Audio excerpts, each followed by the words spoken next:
बघा,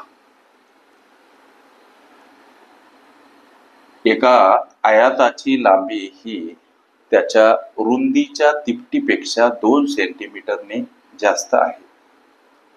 जर आयताची परिमिती 76 सेंटीमीटर असेल तर आयताची लांबी किती असा प्रश्न विचारला.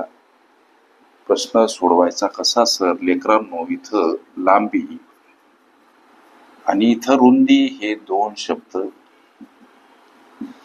लांबी आणि रुंदी संबंधीचं वर्णन. आयताची लांबी रुंदीच्या तिपटीपेक्षा 2 सेंटीमीटरने जास्त, म्हणून रुंदी x समजू. x तिप्पट 3x, तिपटीपेक्षा 2 ने जास्त म्हणून अधिक 2 करा. हे लांबी रुंदीचे समीकरण तयार होताना दिसतात. इथं आयताची परिमिती काढण्याचं सूत्र, प्रश्नामध्ये आयताची परिमिती दर्शवली.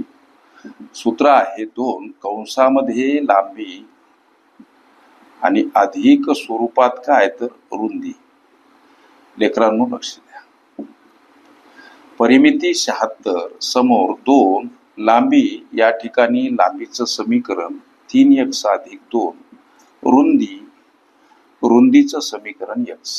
आता या 76 कडे येताना हे 2 भागीला स्वरूपात मांडावे लागतात.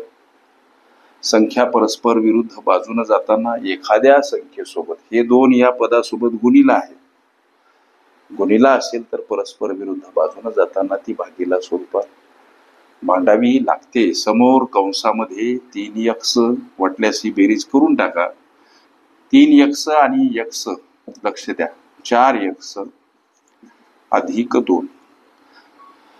हा भाग लेकरांनो 38 दोन्ही 76, 38 न जातो 4x अधिक 2. आता 38 कडे येताना 2 वजा स्वरूपात, ही वजाबाकी 36 समोर 4x. आता 36 कडे येताना हे 4 भागीला स्वरूपात समोर x आणि हा भाग जातो 9 न.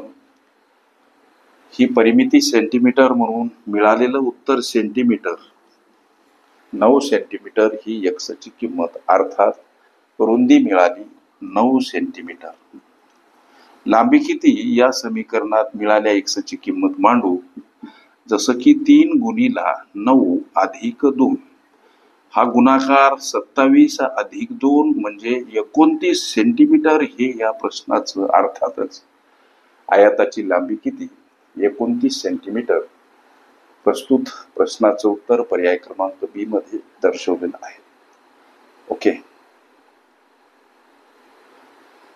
आयताची लांबी, रुंदी, परिमिती, क्षेत्रफळ काढणे ही माझी प्लेलिस्ट अवश्य बघा. त्यामध्ये विविध स्पर्धकांनी विविध अंगांनी विचारल्या संभाव्य अशा असंख्य प्रश्नांचा सराव तुम्हाला करता येईल.